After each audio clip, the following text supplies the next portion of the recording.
Most managers dread performance review conversations, not because we don't care about our team's performance, but because we were never taught how to have these conversations. So they feel awkward, uncomfortable, it feels difficult to give feedback.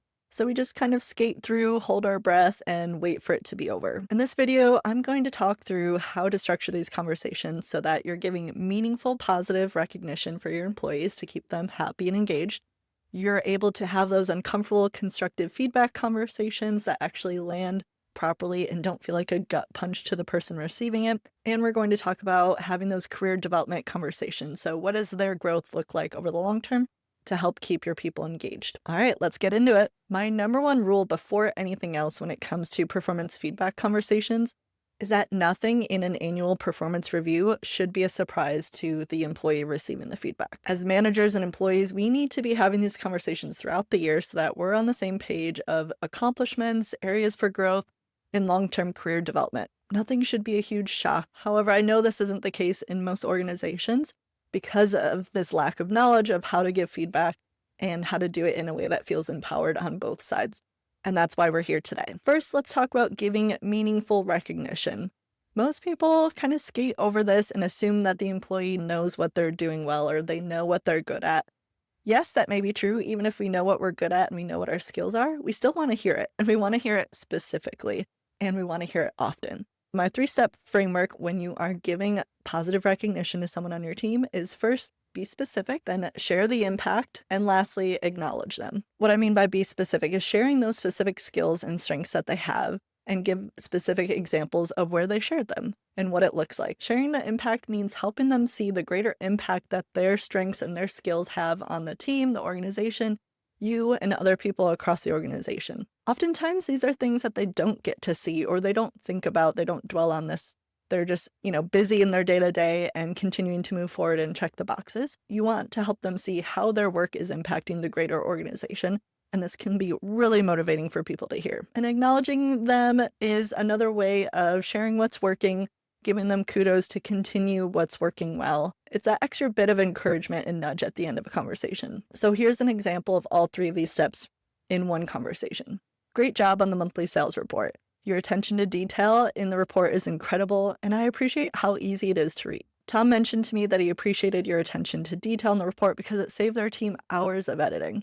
Your work ethic is so strong. I see how hard you're working every month on this report, and we all really appreciate it. The point here is we don't want to just give vague feedback like, you're doing a great job or great job on the report, because over time we tend to give more specific details when we're giving constructive feedback about what's not working.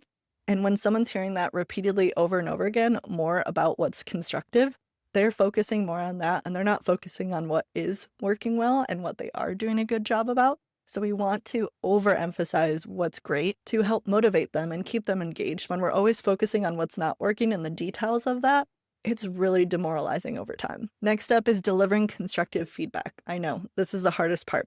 I got you. What we want to focus on here is high quality feedback. And what that means is that it's behavior-based, specific, and actionable. So it's something that they can change, it's specific enough to know what's working, what's not working, and it's actionable so that they walk away from the conversation knowing exactly what they can do differently. A few areas you want to avoid here that I think are very common for people, and it's just in our nature to talk like this in order to soften the blow of some of our feedback, is we can't be too vague. Too vague would sound like, you need to think bigger, you need to be less reactive, you need to communicate better. These are just broad sentences that aren't actually attached to specific situations or what they can take action on. So you need to be more specific than that. We also need to avoid personality-based feedback.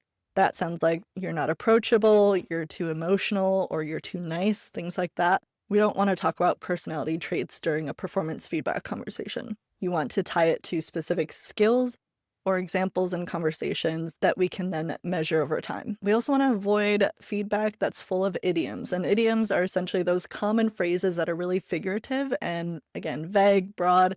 They don't actually mean anything, but we use them all the time in our language. Some examples would be, you need to step it up, you need to think outside the box, you need to get to the next level.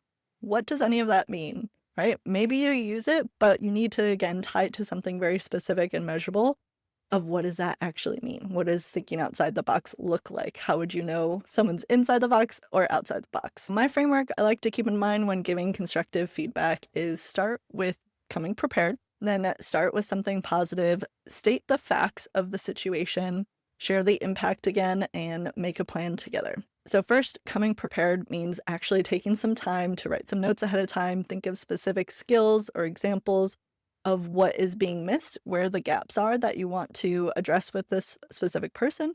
And sure, feel free to read the notes in the room in the conversation with the person. I don't think anyone would be offended by that. I think it's actually really helpful to see that you're prepared for the conversation. And yeah, you might feel uncomfortable, they might feel uncomfortable. That's perfectly normal. It's better to be prepared and uncomfortable than unprepared and uncomfortable because that will cause a mess. Next, you want to start with something positive to let them know what is working about the situation. I assume it's not all bad, but this helps you both ease into the conversation so that they are not going on into the defensive immediately. Next is state the facts of the feedback. Maybe it's a specific situation, you need to walk through the facts of what happened, or just a repeating pattern that you're seeing over and over again. You want to emphasize the facts so that it's not based on opinions, judgments, or biases. So think of it as if it was a neutral third party that was observing the situation or the pattern over time. What would they say in a brief bullet list explanation of what happened? This will help you stay concise and clearly communicate as well, so that even if you are uncomfortable, a lot of times people, when they are uncomfortable, they tend to over communicate and they kind of talk in circles. So we want to stick to the facts and keep it very simple for the other person to absorb very easily. And then again, just like in the positive feedback, you also want to share the impact, because sometimes people don't see the ripple effects of their actions, their behaviors, their patterns over time. So you want to expressly share what the impact is of the situation that you're trying to address with them. And it could be something they don't see firsthand or they're not thinking about in the moment when they're doing these things. Then lastly, you want to come up with a plan together and not just say, you need to do this differently, you need to do XYZ. Talk through it with them, maybe ask questions to get them to open up first so that you can see their perspective first, see if they even know that this is something that's blocking them, and help them come up with a solution together. And then you can hold them accountable and have that conversation together. One important piece I want to emphasize here that most managers don't think about is that you should never use the word but or however between giving positive recognition and constructive feedback. This is something we all do naturally in our language, and we're probably not even thinking about the impact it has. When you use the word but between something positive and negative in a sentence, essentially the but is canceling out everything you said in the first half of the sentence, and it's emphasizing the second half, which tends to be the negative thing. Listen to what I mean. You did a great job today, but next time try not to rush through the slides at the end. It does kind of have that icky feeling at the end of the negative is going to linger with you. So let's look at the after of using this whole framework together and not using the word but or however between the positive and negative. When you're presenting your work to the team, I can tell you know your content inside and out, and your slides are so easy to follow. Period. I've noticed a few times it seems like you're rushing through the last few slides, and there isn't always time for questions. Without time for questions, we're not getting the feedback we need in the room, which is delaying our project approval to the next week. What do you think would help you pace yourself in the moment and have time at the end for questions? Right? We're hitting each of those points, and it just allows the other person to be part of the conversation. You're not just talking at them. You're opening up the discussion, you're warming them up, you're helping them see the bigger impact, and then it's a conversation of what can we do differently going forward. This will be a game changer for giving constructive feedback, and doesn't it just feel better on the giving side too? It doesn't feel so scary, it doesn't feel so awkward. It just feels factual, and let's come up with a plan together. One other area to watch out when you're giving feedback to people on your team is to watch out for implicit biases across race and gender. Again, this is something that a lot of people do without even thinking, hence why it's called implicit. But studies have shown that women and people of color receive lower quality feedback than male or white workers.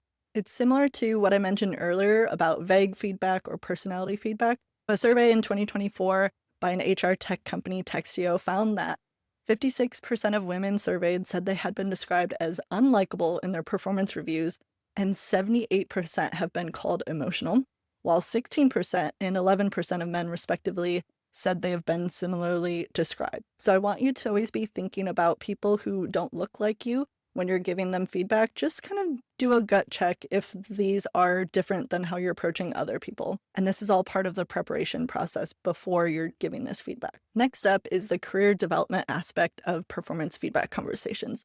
This is essentially looking at the long-term development and growth of the individuals on your team and helping them see how they want to grow. I usually look at it in 4 different categories of internal growth and learning, external growth and learning, internal career mapping of where they might want to move next in the organization, or lastly, do they actually need to exit the organization or the role? First, learning together internally, asking them what are some ideas of ways that they can be grown outside of their day-to-day role. Are there any other areas in the organization that they're interested, they want to learn more about? This could be shadowing someone, it could be sitting in on other meetings, it could be taking on a new strategic side project, things like that. Keep your eyes open for them, but also have that conversation with them to see what's interesting to them. Then we have looking external to broaden their perspectives. What are some ways they can grow outside the company? Is it different conferences, webinars, associations, nonprofits they want to be a part of? There's so many different ways that someone can grow outside the organization that will obviously then also help within the organization to see those skills evolve and be applied to the organization. So you can help them by offering different ideas or brainstorming with them which areas to focus in on, because it can be overwhelming for someone to start this conversation. Next is the career mapping internally. I like to call evolve here. So are you having those conversations with them, what they're interested in internally? Is it a promotion? Is it a lateral move? Again, is it other departments they are potentially interested in moving to? Have those conversations regularly so that you can keep a pulse on them. Lastly, we have what I call the next chapter. Sometimes it is in an employee's best interest to leave the organization. And I know it can be really difficult to think about this as a manager because you spend all this time investing in them and you're training them and getting them up to speed and you rely on them and their output. However, do you really want someone to stay on your team if they're unhappy or if their interests lie elsewhere? It's okay to have this conversation and to support them and be part of the process again so that you're not surprised later when they up and leave. And if you want these tips broken down in a simple one-pager, you can download the one-page cheat sheet, How to Give Feedback to Your Team, in the description below. And I'd love to hear from you in the comments. What's the hardest part of giving feedback for you?